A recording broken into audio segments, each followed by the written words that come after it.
Hello everyone, I'm Mr. Macabre and welcome back to my movie library. Today I got in a new movie on 4K. Um, it's not a new movie as if I've never seen it. I have seen it before. Just honestly, I haven't watched the movie in years, and for a while, it did have well, you already know what movie I'm talking about by the title of the video.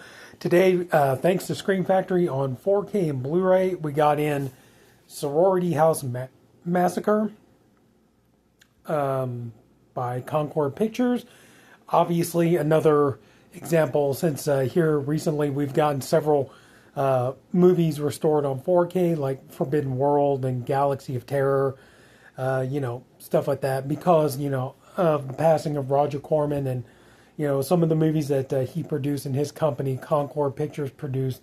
They're now restoring these films and putting them out on 4K, which I am pleased by that. I appreciate that.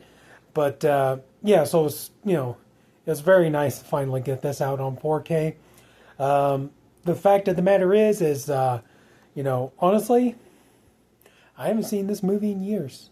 We rented it back when I was a kid. We went to the video store and we rented it and everything else on VHS, and I watched it. And I just remember thinking it was okay.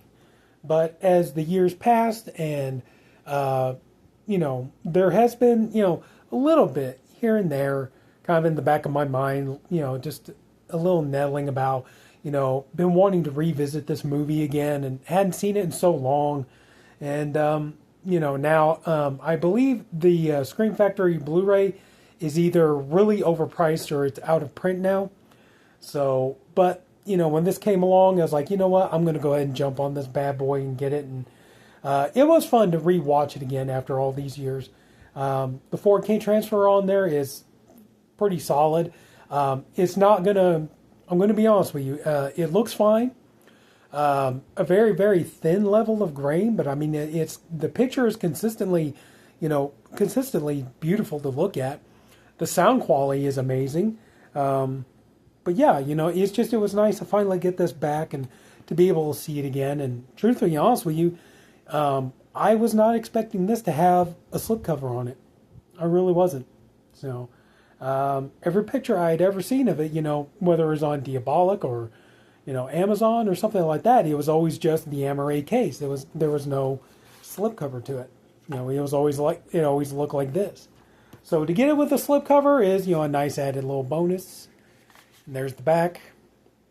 And the one thing I think is kind of funny is that they, it looks like they photoshopped some shorts on this guy, because if you watch the movie, as they say nowadays, if you know, you know. So, but anyway, so yeah, it is nice to get this movie. It looks really, really good. It sounds good. The 4K is a new 4K scan from the original camera negative presented in Dolby Vision. The Disc 2 Blu-ray, same thing. Except for the Dolby Vision. There is a new bonus feature, The Final Girl, a guide to surviving slasher films, A Nightmare on Sorority Row, Remembering Sorority House Massacre, interview with actor Angela O'Neill, a slash course in terror inside Sorority House Massacre, interview with author, film historian Amanda Reyes. Let's see. Extended UK VHS cut with additional footage. Sorority Pledge, an interview with executive producer Roger Corman. Sorority Sister, interview with actor Nicole Rio. Sorority Brother, interview with actor Vinny Bellantio. I hope I said that right. And the original trailer. So there you go. It is nice. And of course you got your case here. Pretty much about the same thing on the back. No reversible cover art, in case if you're wondering. So, there you go. But, yeah. Pretty much the same thing on the Blu-ray and the 4K. Same cover art. I will say that's probably about the only downside. Is like, you had no other kind of art to put on there? But, if you were asking me, should you get this? Honestly, I would say maybe. Maybe go ahead and get it, because you do have a new bonus feature on here, The Final Girl Guide to Surviving Slasher Films. So you got at least one new bonus feature on here. Be in mind though, it's like the picture quality isn't going to really blow you out of your chair. There are some scenes that kind of seem like a little dark and just kind of a little bit, just kind of lifeless, I guess. I mean, it looked, and I'm pretty sure this is probably still the best this movie has ever looked.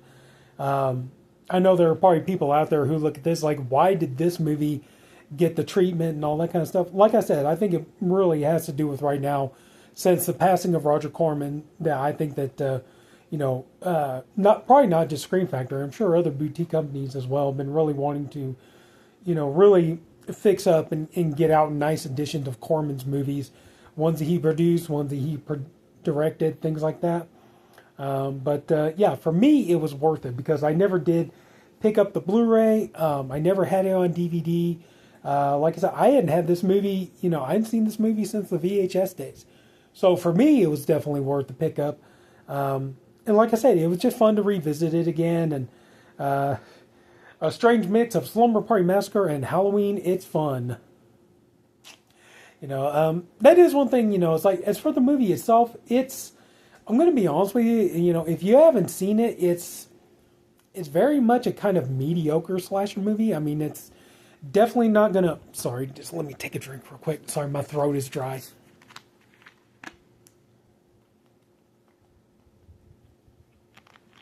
Sorry about that. It's very much a meh, middle of the road slasher movie. I mean, this is definitely not going to hold up against the likes of Halloween or Friday the 13th. Even though this movie does borrow elements from some of those movies, not much of a strong Friday the 13th element here, I'm afraid. The movie definitely has more of it definitely does take elements from Halloween.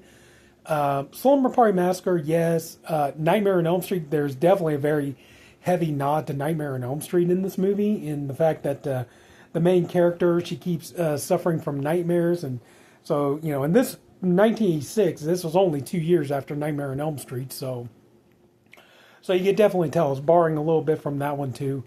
But, I think the biggest, the movie was written and directed by Carol Frank, and that was the thing, both this movie and I believe Sorority House Massacre 2 and the Slumber Party Massacre movies, those movies were written and directed by women. And, which was actually kind of a good idea if you think about it, because, slasher movies are very much feminist films. Usually they always rely on the hero being a woman at the end of the film. And this movie is no different. This movie definitely borrows from Halloween in the sense that the main female character and the brother, it turns out that they're brother and sister, similar to how they did, Michael Myers and Laurie Strode in Halloween 2, which, John Carpenter years later has gone on to say that he's very much regretted that idea of making them that. But I think the biggest flaw that I could see most of all with this movie is just the killer is just so generic. Nothing to him, really. Not much of a presence. I mean, he's just a guy. Dressed in black with a knife. That's all he is. Who just happens to be the main character's brother. There's nothing, they don't really do anything with him to make him kind of mythic in some kind of way. He's just not interesting. If they maybe come up with some kind of, backstory for this guy. I mean, there is a backstory for him, but it's just so nothing. I think if they maybe taking a little bit more time and just put a little bit more effort into, kind of really building up this character, who just goes by the name of Bobby.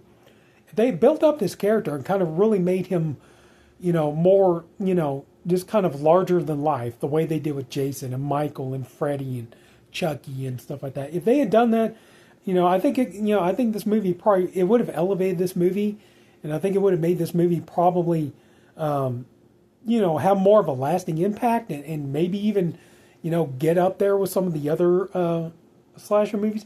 Of course, it doesn't always work. I mean, look at how great of a backstory they gave Harry Warden in My Bloody Valentine, and look at that didn't take off. You had the original movie and the remake, and that was it. But overall, still, if you're a fan of 80s slasher movies, this is definitely not going to be like top tier. It's definitely going to probably not even be in your top 10, but I would definitely say give it a watch. It's fun. There are moments in where it is unintentionally funny, like some of the comedy is a little off, but some of the acting is a little bit lackluster, shall we say? But just still, to finally see it again after all these years, and to finally own a physical copy of it. Like I said, I never, for whatever reason, I never picked it up on DVD or Blu-ray. Like I said, this is my first time owning it, so. And like I say, I hadn't seen it since the VHS days. So, but it is nice to, have it again and to see it again and have it in my collection. Like I said, it's not going to be your top 10, as far as slasher movies go, but still, it's good enough. So, I'm glad to have it. And if you are a diehard fan of this movie, I would say that's the only problem, though, because like I said, I'd never had the Scream Factory Blu-ray, so I can't really compare it. So, like I said, for me, it was worth it. I don't know. Maybe if if you're just kind of a casual fan and you have the Blu-ray, I would say probably just maybe go ahead and stick with that. So, but anyway, so nice to finally get it. And now it is time. We're going to case this bad boy up and we're going to make it nice and protected. There we go. Show it a little love. Oh. Come on. There we go. Beautifully preserved. All right. So, yeah, that's about it for this one. So I would say, yeah, if you're a big fan of it, go ahead and pick it up. Or like I say, if you're just kind of a casual fan or something, I would say, if you can get the Blu-ray cheap, maybe go ahead and just go with that. But anywho, there's that. And now, if you don't mind, real quick, before you take off, I just, if you stick around for just a few more minutes, I got some pickups I'd like to show you. I went to my local record store and they hit up the bargain bin. And some of these I got for $2.50 each. Some of them I got for $3.33 each. The majority of these are some Disney cartoons. I wanted to, beef up some of the classic live action, or not live action. I don't give a damn about the live action Disney versions. I prefer the animated versions myself. But yeah, I picked some of these up. So if you don't mind, let me show them. This surprised me because this is a movie I thought I had in my collection, but I don't. It turns out all I have is just, I have the digital on my Vudu or Fandango account, but turns out I didn't own this, so now I do. For $2.50, I picked up Mama. That's pretty damn cool slipcover. If it wasn't for the blue banner up there, it's like, yeah, this would be a snazzy slipcover. But yeah, I have seen the movie. I think it's okay, But I'm going to be honest, if Scream Factory put out like a $30 4K, I don't really see myself jumping on that. But, I could get it on Blu-ray for $2.50. I could see myself owning it that way. But Mama picked this bad boy up. So, yeah, nice to have a physical copy of it. So, here we go. I had this, sold it off a while back, and, went ahead and said, what the hell, go ahead and get it again, add it to my Disney cartoon collection. We have Frozen. This one was $2, and I don't know if you can see it on there, but it's $2.50. Yeah, Frozen. Got this one back into my collection. Now these here, oh man, so it's basically like 3 for $10, and it's Blu-ray, but I can live with it. We have Toy Story.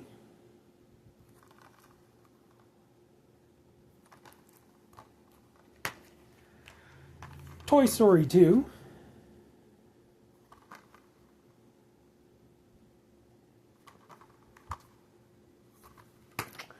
And Toy Story 3. Yeah.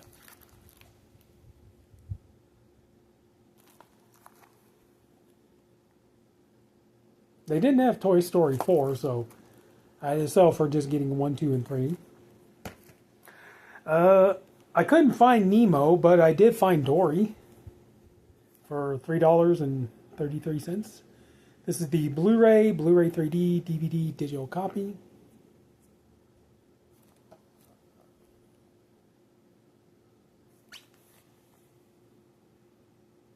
It's So, and this one really surprised me. I had this on Blu-ray, but you know what? For $3.33, hell yeah, I'll upgrade to 4K. We have The Little Mermaid. This one really surprised me. It's like, you don't see marked down 4Ks like this very often. So, to get this one, such a classic animated movie on 4K, bet your bottom dollar I'm going to buy that one. So, yeah. So, yeah, upgrade my Blu-ray to 4K. You bet your butt I'll do it. So, there we go. So, Little Mermaid, Finding Dory, Toy Stories 1, 2, and 3, Frozen, and Mama. So I think that was a pretty good little haul myself. Not to mention finally getting Sorority House Massacre on 4K. Oh yeah. So that's it. So I think it's about time to wrap this up. So if anybody took the time to watch this, I thank you for doing it. I appreciate you for doing it. I honestly hope you enjoyed the video. If you did, could you please leave it a like? And if you haven't already, please go ahead and subscribe to my channel. And that's it. Take care, everybody. Have a good night. See you all later.